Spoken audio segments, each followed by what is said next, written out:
মানুষগুলো কাছে যারা এখন তারা ভোট চাইতে যাচ্ছেন হাত জোর করে করে, সেই মানুষগুলো যখন হয়রানির মুখে পড়েছিল এসআইআর এর সময়, তাদের নাম বাদ চলে যাচ্ছিল, তাদের পেপার ওয়ার্ক থাকা সত্ত্বেও তাদের নাম অ্যাডজুডিকেশনে চলে গেছে, হিয়ারিং এ তাদের দাঁড়াতে হয়েছে, তখন তারা কোথায় ছিলেন? এই গত 1.5 বছরে এসআইআর তো হয়েছে, তো এসআইআর এর সময় বিজেপি কোথায় ছিল?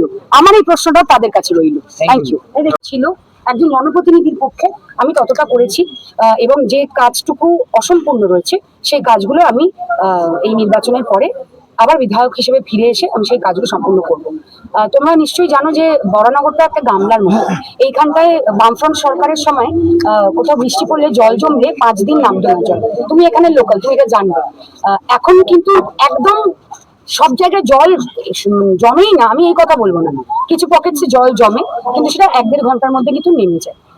আগামী দিনে আমাদের এটা মানে লক্ষ্য রাখতে হবে যাতে জলটা নিকাশি ব্যবস্থাটা এতটা ভালো করতে হবে যে জলটা একদমই যাতে না জমে। এবং আমার 2024-এর ইস্তেহারেই ছিল বরানগর ড্রেনেজ মাস্টার প্ল্যান।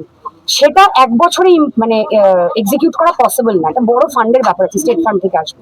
চিঠি সমস্ত করে আমরা দপ্তরে দিয়ে দিয়েছি, সেটা ইলেকশনের পরে আমি আবার ফলো কাজ করতে হবে। কি বলবেন এবং কতটা কাজ বাকি? একটা সমস্যার কথা মানুষ তুলে ধরবে, কতটা কাজ বাকি?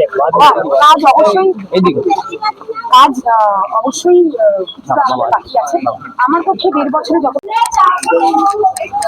अब देख रहे हैं आजाद भारत न्यूज 1, साइंटिका बनर्जी टीएमसी विधायक जो वोट मांगने के लिए गली गली घूर रहे हैं, पाड़ा पाड़ा जा रहे हैं, लोगों के पास जा रहे हैं। जो आप देख सकते हैं कि 1.5 साल का कार्यकाल में साइंटिका बनर्जी जी ने क्या काम किया है और इस बार जीतने के बाद क्या काम करेगा, जो हम साइंटिका बनर्जी से पूछना चाहेंगे। ये देखिए, ये बड़ा नगर का शूटिंग सेन इलाका है और यहाँ साइंटिका बनर्जी जी ने वोट मांगने के लिए गली गली में घर घर में जाकर আমি আমার বিধায়ক তহবিল থেকে এখানে আমি ওয়াটার সাবমার্সিবল করে দিয়েছি 3.5 লক্ষ টাকা দিয়ে। কাজটা আমি 7 দিন আগেই শিলান্যাস করে গেছি, ইলেকশন পড়ে গেছে বলে কাজটা এখনো বন্ধ আছে, ইলেকশনের পরে আবার। তো এইভাবে পকেট গুলো টার্গেট করে করে আমি আমার বিধায়ক তহবিল থেকে হোক, স্টেট ফান্ড থেকে হোক আমি কাজ করেছি। গত 1 বছরে 1.5 বছরে আমি স্টেট ফান্ড থেকে প্রায় 7 কোটি টাকা স্যাংশন এনেছি। সারা বরানগর জুড়ে রাস্তা হয়েছে, রাস্তা খুব খারাপ অবস্থা ছিল, এটা যেটা ছিল সেটা মানে অস্বীকার করার জায়গা নেই। তো কাজ অবশ্যই ফান্ড এনে আমরা করছি। পৌরসভার পক্ষে সব রাস্তা করা, অত ফান্ড পৌরসভার কাছে নেই। এটা অবশ্যই বিধায়কের দায়িত্ব যে তারা মানে সরকারকে আবেদন জানিয়ে সেখান থেকে ফান্ড আনে, এবং আমি সেই কাজটাই করেছি। মানে আগে যিনি বিধায়ক ছিলেন তিনি যদি এই কাজগুলো আমার জন্য এগিয়ে রাখতেন তাহলে আমার অনেক সুবিধে হতো। পৌরসভার পক্ষে এটা পসিবল না, এত ফান্ড আনা। এটা এমপি এবং এমএলএ যারা আছেন এলাকার, তাদের কাজ স্টেটের থেকে ফান্ড আনা। তো আগে উনি এরকম বড় ফান্ড কোনো আনেনি, আমি যেটুকু শুনেছিলাম।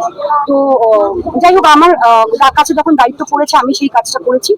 1.5 বছরে যখন 7 কোটি টাকা স্টেট ফান্ড এনে রাস্তা করতে পেরেছি, আগামী 5 বছরে প্রত্যেক বছর এরকম অনেক ফান্ড আমি আনবো, যেখানে সারা বরানগর জুড়ে আমি বরানগরে কোনো কাজ হয়নি, আপনি কোনো কাজ করতে পারেনি, সেটাকে হাতিয়ার করে সদলঘোষ প্রচারে এগিয়ে যাচ্ছে মানুষের কাছে। কোনো লাভ হবে না, মানুষ বলবে আমি কাজ করেছি কি করিনি, সেটা মানুষ বলবে। ওনাদের কাছে আমার একটা প্রশ্ন ছিল যে যখন এসআইআর এই